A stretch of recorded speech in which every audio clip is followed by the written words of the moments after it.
Okay, well, that seemed to work. I didn't get a global block because I'm narrating over the original audio and dialogue of Seinfeld episode bits to do with food and then some.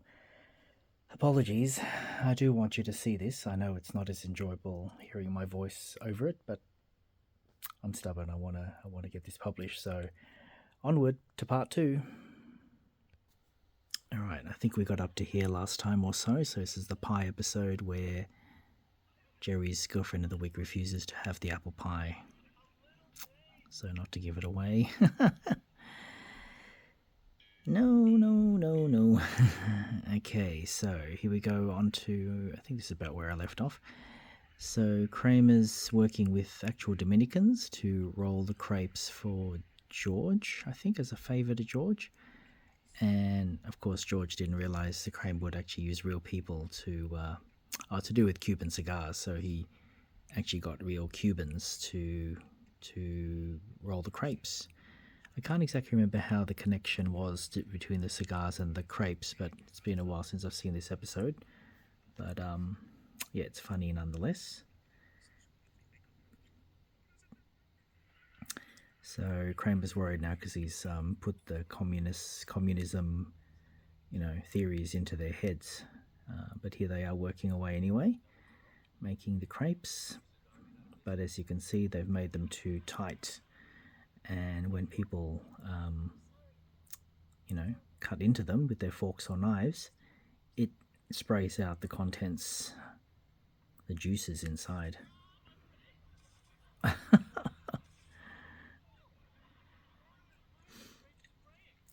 That lady there was dating someone that looked like George, but his name was Neil.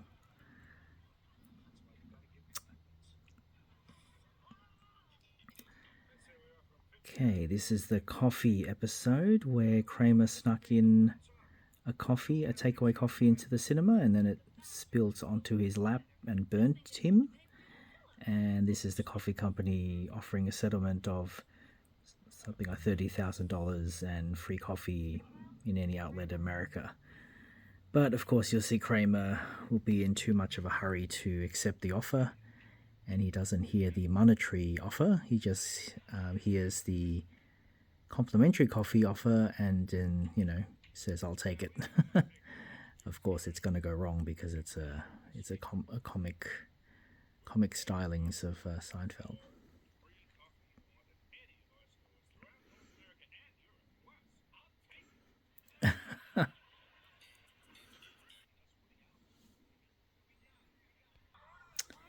Okay, just continuing on, I found a way to prop up my phone so I'm not holding it, it's not wobbly.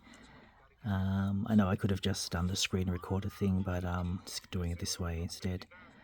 Okay, sorry, it is a bit repeating, isn't it? But unintentional. Okay, so just to recap, yeah, this is the coffee episode. Probably not even called that, but it's where Kramer snuck in a hot takeaway coffee into the cinema, and he spilt it onto his lap or leg, and it burnt him. And the coffee company's offering him a settlement. Kramer doesn't hear the monetary offer, only the free coffee offer in any outlet, in America. And Kramer just goes for that without hearing the plus, because they offer the, free coffees plus, and then that's when Kramer, accepts the offer without hearing it in its entirety. Of course, it wouldn't be a comedy if it all went smoothly.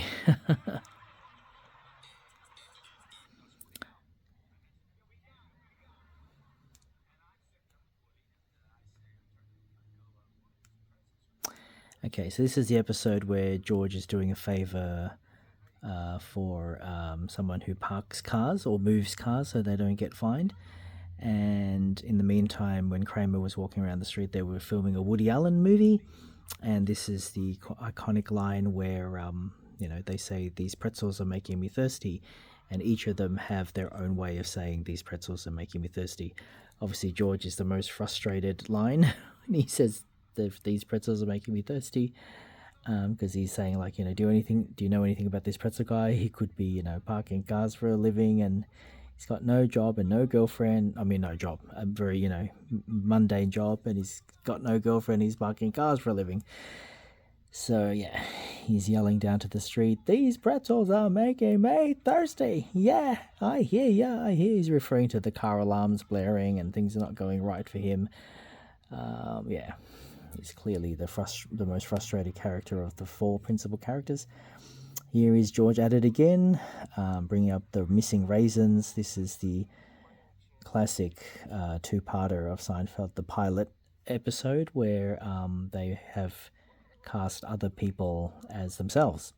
So this is the person who plays, as we know, Cosmo Kramer. There's someone who plays Elaine Bennis and someone who plays George. But this is the George we know, George Costanza, confronting this actor because when he did the audition, there was raisins on the table, and then there were no raisins on the table when this person left the audition. And the guy is clearly frustrated because he's saying, "I've already got the job. I don't need to hear anything about dried fruit in any way. And don't ever bring it up to me again, basically. Don't bother me. Get out of my sight." So, yeah. Great casting for Michael Richards, anyway, who plays Kramer. This, if they needed a lookalike spoof, this guy's got it. I can see why he got the job. George reluctantly agrees and says, "Okay, I won't mention the raisins again." Good talking to you. Picture quality is pretty bad, isn't it? This is where George wants a new nickname called T-Bone. So he brings up that he'd like T-bone steak for lunch. His workmate to his left also wants T-Bone, so they end up giving the T-Bone nickname to him instead of George. And for those that have watched the episode, he ends up getting the label Coco the Monkey. Yeah, anyway, you'll see why when you watch the episode. It's not a big spoiler, but it is another downfall for George. Always things go wrong for him. This one I remembered. This is George when he borrowed this guy who's working behind the counter. He borrowed his sweatshirt, I think back in college or sometime, and he stretched out the neck hole. And, actually, no, was it the other way around? Was the ice cream guy who stretched out the neck hole? Yeah, I think that was it. And he never apologized to George for it because that was George's sweatshirt or pullover, and he stretched out the neck hole. Or was it the other way around? I'm getting confused now. Anyway, the kid is asking for ice cream, and, the ice cream guy is having anger management issues with George. And he ends up losing his temper. His friends asking him, "What's taking so long?" And, of course, he says, I'm trying to have a conversation here, and he apologizes to the kid, but George wants an apology as well, but the ice cream guy's not having any of it. He's not going to apologize to George, and he starts losing his temper, and then he steps inside the, which in fact, if there were actual ice creams in there, that would be pretty difficult to do. I mean, if they had bucketfuls of ice cream in there anyway. This is where Jerry inadvertently becomes a bootlegger of films, and the guy Brody has bought quite a lot of candy there, which Jerry makes fun of, but he assures him, I brought it to share with other people. Again, another food reference, even though it is candy or popcorn. Kramer throws his jacket near the vent in George's baseball team office. Kramer tries to buy calzones for George's boss, but it doesn't work out because he tries to pay in pennies. And this is Mr. Steinbrenner can smell the remnants of the calzone because in this episode too, Kramer gets obsessed with having shirts dry cleaned, or with that warm dry clean. Not dry clean, like drier feeling, the warmness of the fabric, and he ends up asking the calzone guy to put his shirt into the oven where he makes the pizzas and the calzones. Well, this one's got subtitles, which I couldn't turn off. Whoever's uploaded this had subtitles. And this episode is the Muffin Tops, where the Ms. de Mornay complains that the homeless people don't want to eat just the muffin bottoms, and you think, well, you think the homeless will just eat anything? And then they're trying to say that, no, that's what they actually meant. And she said, why don't you just give them chicken skins and lobster shells? And of course, Elaine says, I think I might. When her voice rises up like that. So, yeah, it doesn't take much to make Elaine lose her temper. She's so forthright. I think I might.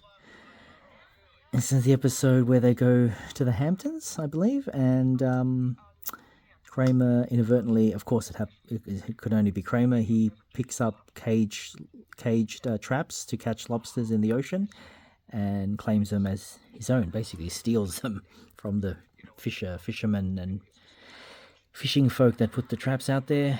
He's eating the lobsters without paying for them. This is This is Jerry's nemesis, this comedian who's really annoying, Kenny Banya, and Kenny's telling him about this soup. It's just the best, Jerry, the best, and his way of speaking is just that rhetoric. It's the best, Jerry, it's the best, or it's the worst. And there's an etiquette to order soup, and George and Jerry know how to do it, but George, of course, fumbles when he doesn't get bread. He notices the people before him got free bread, and he decides to complain despite Jerry advising him not to, and he does. And then the soup Nazi, as he's called, charges him $2 for bread. And he keeps complaining, and he says, "You want bread? $3. And then in the end, he bans George, or not bans, he doesn't take his money, and he takes away the soup from him. This is the shower head episode where there was low flow water pressure to the showers in that apartment building where Kramer and Jerry live. So Kramer does something about it, and he gets a contraband shower head, and he ends up making food in there because he's obsessed with showering, or how to cut down his shower time. But in fact, he ends up spending more time in the shower. And these are all germaphobes here. I think it's kind of a sudden thing, because I don't think Elaine would necessarily be in that category, but she's one of the germaphobes, and they're appalled that Kramer made their dinner while bathing. This is the Chinese restaurant episode where they try to get a table and they never do in the end. And in the course of the episode, Jerry bets Elaine that she wouldn't go over to a table and just grab the food off them, and if she does it, he'll give her $50. This is the Kenny Roasters chicken episode. Apparently there was actually a Kenny Roasters franchise in America, apparently. Or maybe not all across America, maybe just a few outlets. I'm not actually sure if it's actually called Kenny Roasters, but some sort of chicken franchise, fried chicken franchise, which Jerry has spoofed. And of course Newman's obsessed with it, and then Kramer gets obsessed with the taste of it as well. And the line that Newman said just before was like, it's the wood that makes it good. This is the non-fat yogurt episode, which I agree, is it possible for yogurt not to have any fat in it? Low fat means not necessarily no fat. And of course the whole Seinfeld crew are obsessed with it, but it does make them fat. Elaine there's got a bit of a belly. This is the episode where Jerry finally confronts Kramer for mooching off him for the supplies in his fridge and his pantry and everything, and Kramer never pays for anything and never really returns the favor. But those who remember the pilot episode, I think Jerry made the mistake of saying, "What's yours is mine," to Kramer across the hall, and that's resulted in Kramer pretty much taking advantage of Jerry in terms of the food supply. And of course Jerry complains you can't just leave half a pound of turkey there, and Kramer complains that he doesn't have Dijon mustard on hand.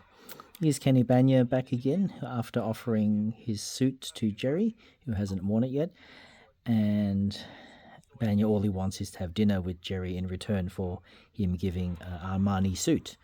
But of course, in comic flair, Banya just wants to order soup, but Jerry thinks doesn't constitute a meal.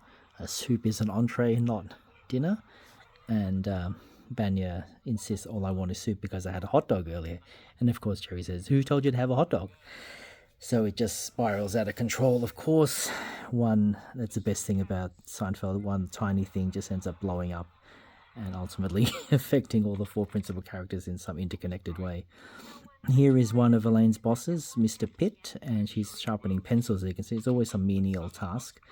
And this is the episode where he eats his Snickers bar with a knife and fork, which is brilliant. And here he probably likely improvises. He starts making louder noises with his cutlery, even though he's already cut up the Snickers bar. Just for comic effect, he's pretending to cut it up further and just making loud, cluttering, clanking noises with his cutlery. There you go, clank, clank, clank, clank. And Elaine's just confused why he's not just holding the Snickers bar with his fingers. Star Trek The Next Generation fans will know that's the actress who plays Ensign Ro Laren. And George is upset that Elaine thanked her buying the big salad and not George who actually bought it. And George is getting frustrated because you didn't have to get a regular or small salad. You had to get the big salad. And here's George at a funeral. And he tries to get the death certificate to get cheaper airfare, of course. George is sort of trying to scrimp and save money. George, of course, has no problem in taking advantage of the buffet, or not the buffet, the food that's offered at the funeral parlor. And he really has no emotional investment in the person who's died or the family involved, although the priest thinks George is very empathetic. Here George is the infamous double dip incident where he's taking a dip and he takes a dip again, and then Timmy here of the family complains that it's just like putting your whole mouth in the dip. So from now on, just dip and then move on.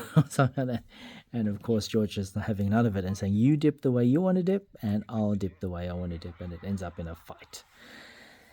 I agree, though, that is kind of gross. If it's a communal setting like this at a party or an event, I think you should not, you don't double dip. If you're at home and you're just eating it on your own, yes, double dip all you like. But when it's a shared bowl of dip or sauce, you don't double dip, especially after putting it in your mouth.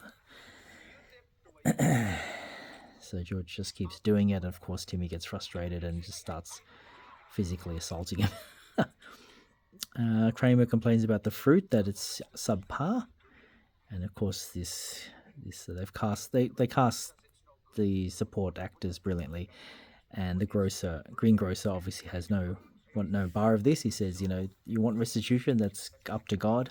God created the peaches. I only sell the peaches. I didn't make the peaches. If you got a problem, you talk to God. And Kramer's saying this place has gone downhill. So yeah, love this guy's gravelly voice. It's just brilliantly delivered. I can imagine him as a greengrocer. He goes, well, what am I going to do for fruit? Here, Elaine tries to order Chinese takeaway, and this is the brilliant episode where she pretends that her apartment is the janitor's closet and calls it 5E or something. It still doesn't quite work because she's on the boundary of where the delivery perimeter is, but I think she does find a way. I can't quite remember, something about waiting in front of it waiting at the front of the apartment on the pavement. But I agree with this guy. Yeah, if we deliver to you, how far do we deliver to? Down to Mexico, I think he mentions. So sorry, you are on the boundary. In this episode, there's a classic, something like Star Trek's mirror universe, where they go to Bizarro World, and there's counterparts of the principal characters. We don't ever see Elaine's counterpart because she visits their universe, so to speak. So we never see Elaine's doppelganger, so to speak. But here, the George character is obviously generous with money and wants to treat his friends of the food. This is the meat slicer, where Kramer gets obsessed with slicing meat very thinly, and Elaine recruits his help because her neighbor in the apartment has a alarm that kept ringing, and then when they cut the power, it cut the automatic feeder to the cat. So now they've got to feed the cat because the cat makes too much noise. And that's of course I don't believe there's an actual cat on the other side. That's just some extra or back of house person, pulling the meat away as if it's the cat. This is the Rosses, George's future parents-in-law. Or has he already married by this stage? Anyway, yeah, they're having dinner. Both set of parents, Susan's parents and George's parents, are having dinner together. And George's dad doesn't understand the idea of a gaming hen that's been hunted. And he thinks, what's the deal? It shouldn't be hard to kill this thing. Sorry, folks, just one moment. I'm just going to pause. Okay, we'll keep going. I said in the previous video I was going to upload this in subsets, but I think I'll just keep going because it's not globally blocked when I'm talking over it. It looks like to be. This is the episode, the dinner party thing, where George and Kramer were assigned to get the wine, and Elaine and Jerry are getting which they hope to get chocolate babka. In the meantime, Jerry is distracted by the black and white cookie, and he wishes that the earth could be in harmony with like the black and white cookie. They overhear the people in front ordering chocolate babka, and it's the last one. And then Elaine says, "What's this?" And it's cinnamon babka, and she's thinking cinnamon, but Jerry's assuring her it's not a lesser babka because it's cinnamon. Oops, sorry.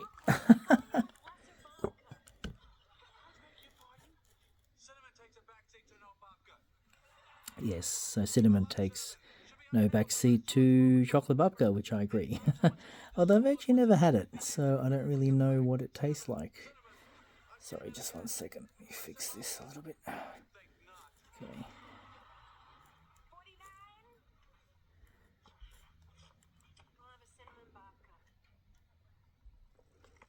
This is the classic Rye episode where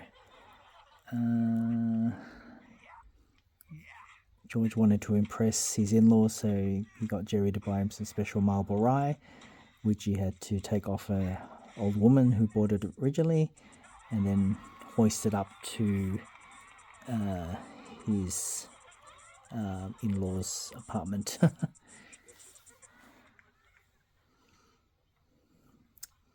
Sorry, I've lost the picture here. Hang on a second. It's just...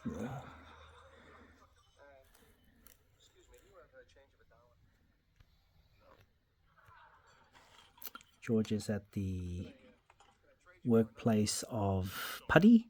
He works at a dealership, and this is the service area where you get your car service, and the serviceman has... George is trying to get a chocolate bar, and he needs a crisp dollar bill because his crumpled up dollar bill is not being accepted by the machine. But of course the mechanic is not having a bar of it and doesn't want to give him his crisp dollar note.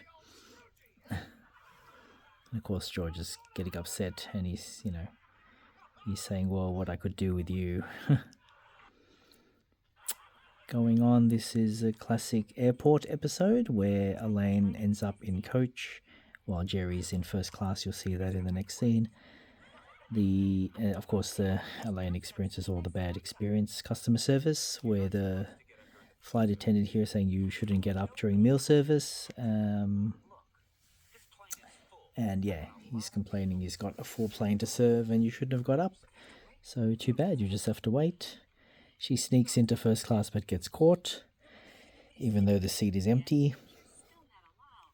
She's trying to justify why can't she sit here because there's no one sitting here, but the flight attendant's saying these seats are expensive.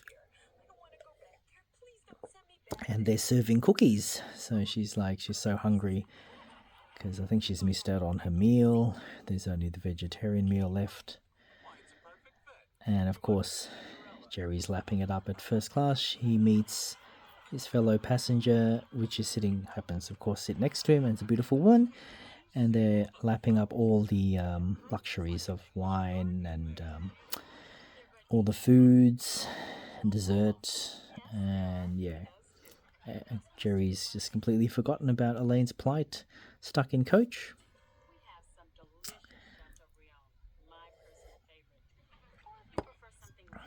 And yeah, they're just loving it. Of course, such luxury and hints of saffron and so forth. And oh no, was that about the flowers before?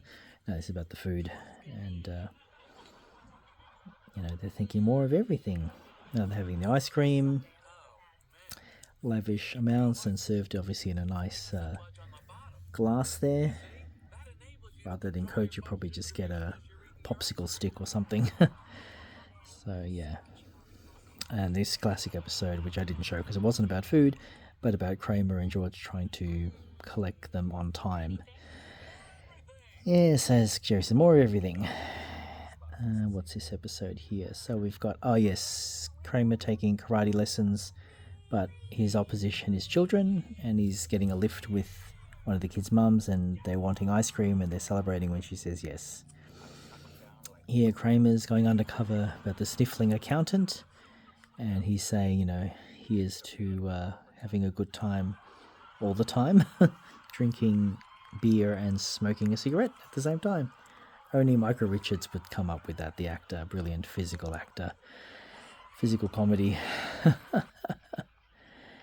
This is the bottle deposit episode where Kramer and Newman teamed up together and collect used bottles and recycle them for the the cash value. They have to finish all the soda, and Newman's just sick of it. After a while, the taste is awful. This is where Elaine gets rabies because she gets bitten by a dog. When George gets new glasses, prescription glasses, she can't swallow anymore. And Kramer's saying she's foaming at the mouth. I thought water is a drink, so I included that in this compile. Food and drinks. What's happening here? Sorry, with the volume down, I can't quite hear it.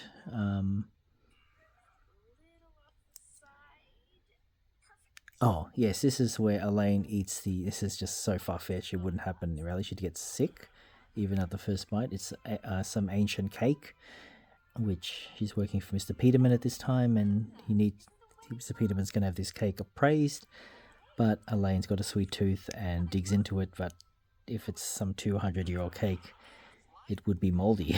I think...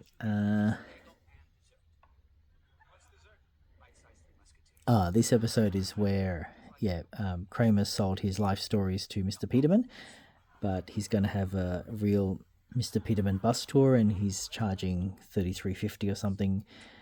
And of course, Jerry and George are analysing that it's basically $33.50 for a free Musketeer, because you get I think that's a chocolate bar, a Musketeer, and you get that you get that complimentary with your ticket, which Jerry thinks is a complete rip-off. Yeah, and George is just explaining how the whole sequence works, that he can have a real Peterman bus tour when it's actually Kramer. Jerry's girlfriend of the week here serves... Oh no, it's actually Elaine's sister, I believe. Serves mutton, and Jerry's trying to eat more healthy by eating salad, but of course he pretends he wants to eat it, but actually puts it in his pocket and spits it out, which is gross. And he claims, I love mutton, I love meat, and this mutton's got nothing on the salad that I'd normally be eating.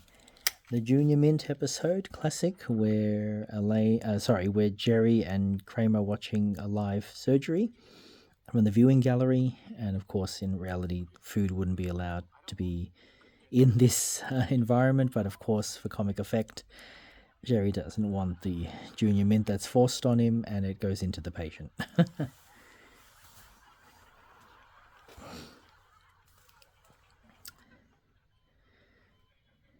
And they're hoping that nobody noticed.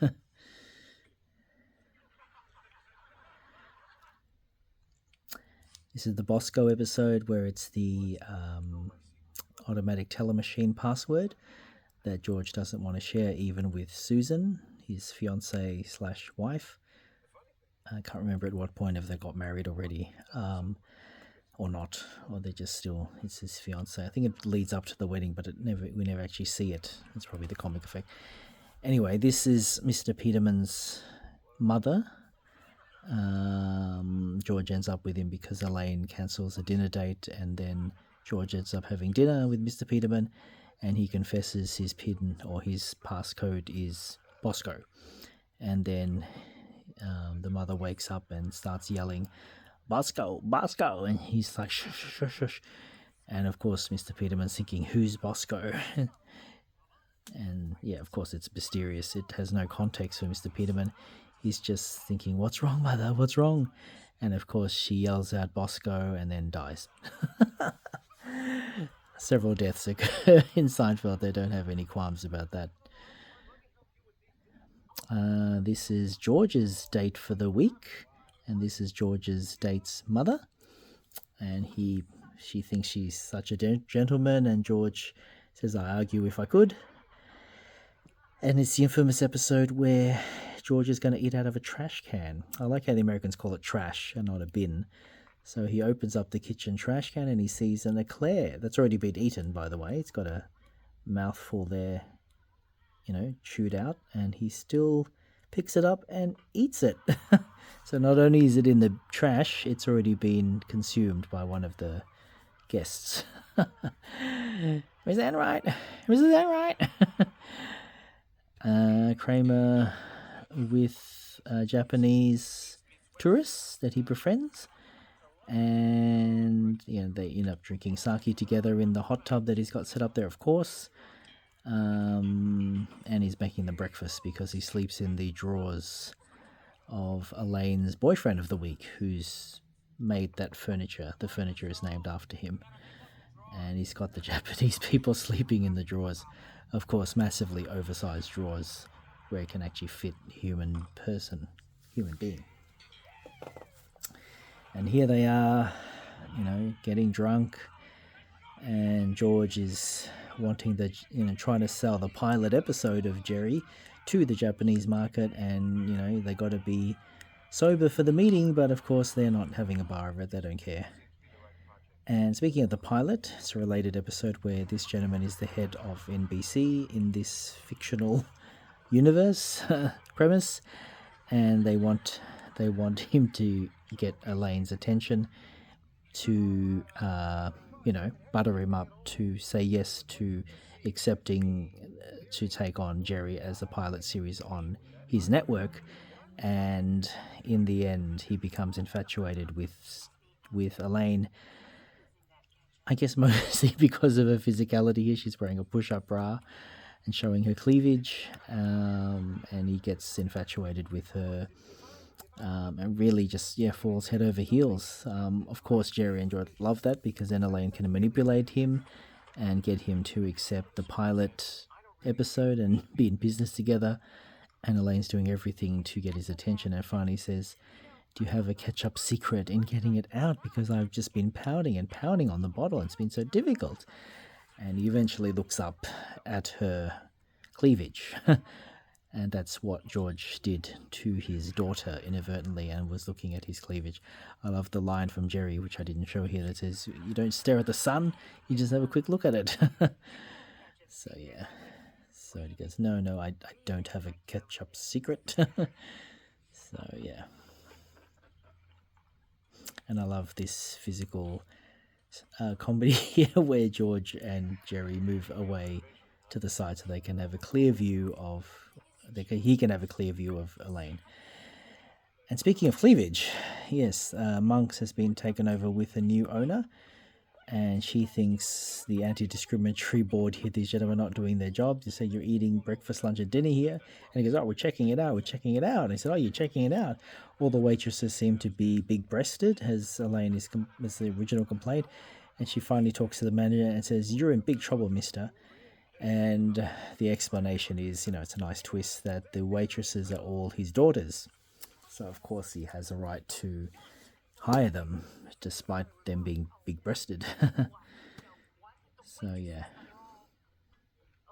And he goes, oh, they're my daughters.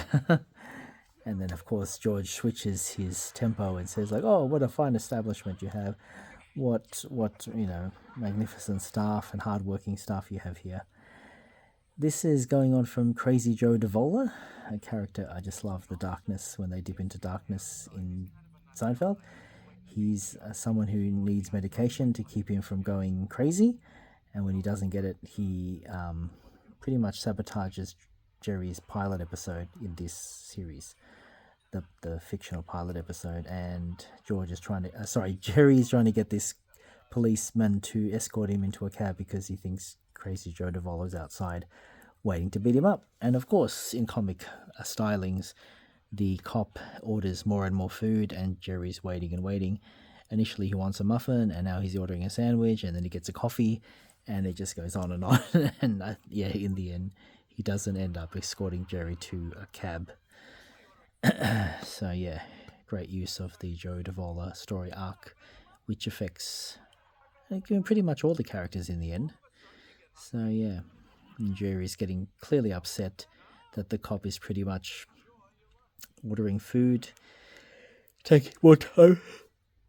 Oh, excuse me. It's getting quite late now. It's probably past midnight. But it's my weekend off, so let's keep going. We're nearing the end anyway. It's about a 47-minute compilation, so we're at the 35-minute mark. So about 12 minutes to go. Bear with me, people. Stay with me. Okay, and here now he's ordering coffee. And he's like, I can't believe this. You're ordering coffee as well. So, yeah.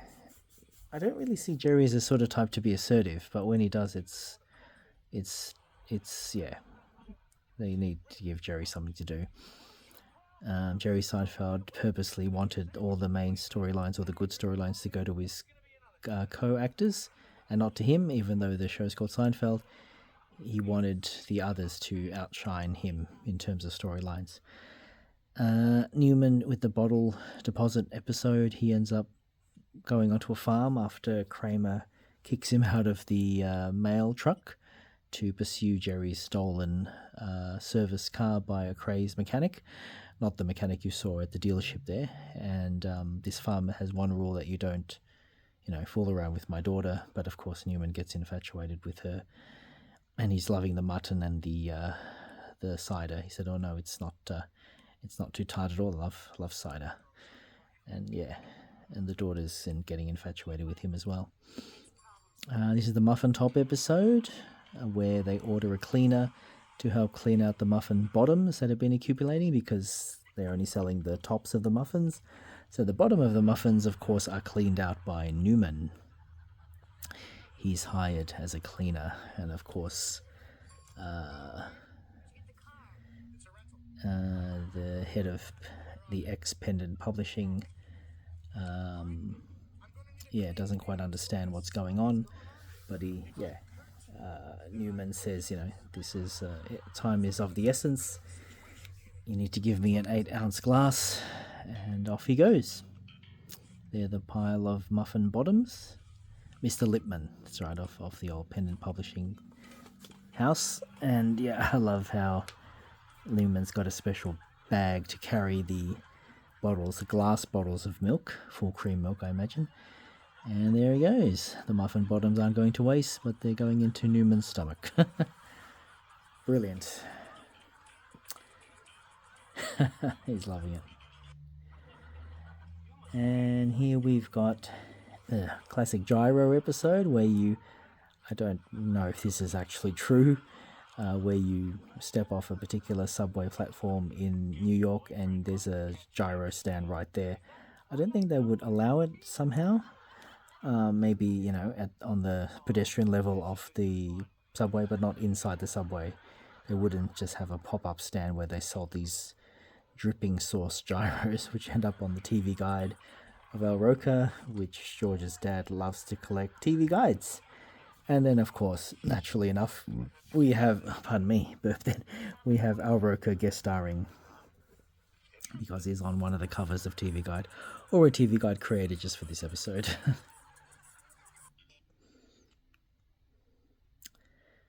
Oh, have we reached the end? Okay, there we go. So, that's right, because I tested it with the first 10 minutes, didn't I? Okay, let's turn this off. Oh, actually, no, let's stop this. All right, so YouTube didn't have a problem with me narrating over the sequence you just saw, and presumably they won't have a problem with the second part of the sequence. I know it's probably not as enjoyable for you to watch because you're hearing my droning voice, but It was one way to get it through the global copyright block. So, yeah, all right. I think I might not do any more Seinfeld ever again. I just didn't think they would block it because all up to this date, when I've done Seinfeld compilations, YouTube haven't had a problem with it until now. So maybe it's just the length of it. Yeah. Anyway, thank you if you've got this far, and until my next video. Bye for now.